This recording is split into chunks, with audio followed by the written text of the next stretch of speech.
Punta tayo ngayon sa May Samaras farm, pero pupunta tayo ng Tulay. Haba yung pangalan, di ko maalala yung pangalan. Basta Tulay. Maragondong yata yung pangalan ng Tulay. Bilang isa sa mga lumang tulay dito sa May Quezon. Oo, yan. Nakapark sa may Malugonlon Bridge na luma. Ayun yung pinaka-bridge. Meron daw ngayon itong pan ride dito sa may Tayabas, Quezon.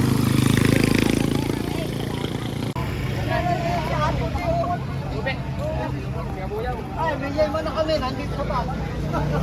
Pan ride sila ngayon.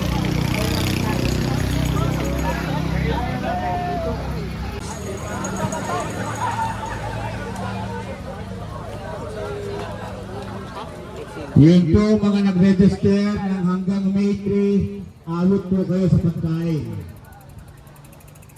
Pero yung the rest po, Para may pag sa ibaba. sa raffle. May ibaba, baby. Mamaya pa tayo mamaya. Ano daw, sabi ni Kuya, ito sa hagdan. Ha? Ito sa hagdan.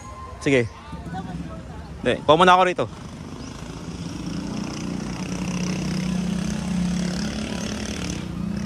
At baba sila ate, oh.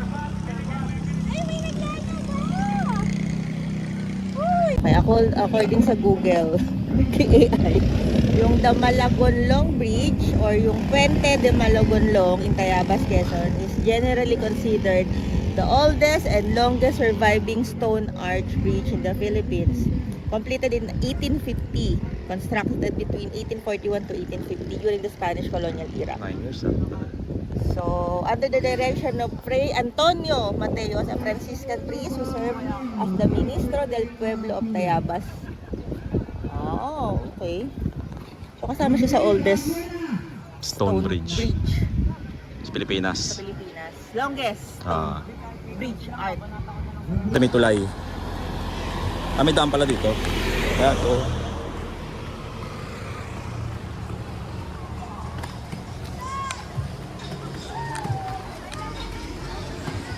Dahan baby, ah.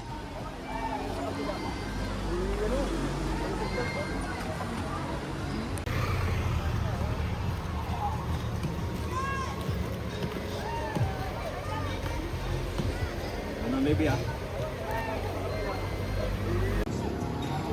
Malagondon Bridge. May mga naglalawa pa rito ng mga kababaihan. Malinis pa yung ilog dito.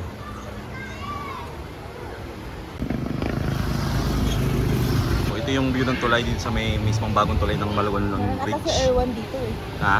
Meron si Erwan. Meron ba? May maraming naliligo ngayon.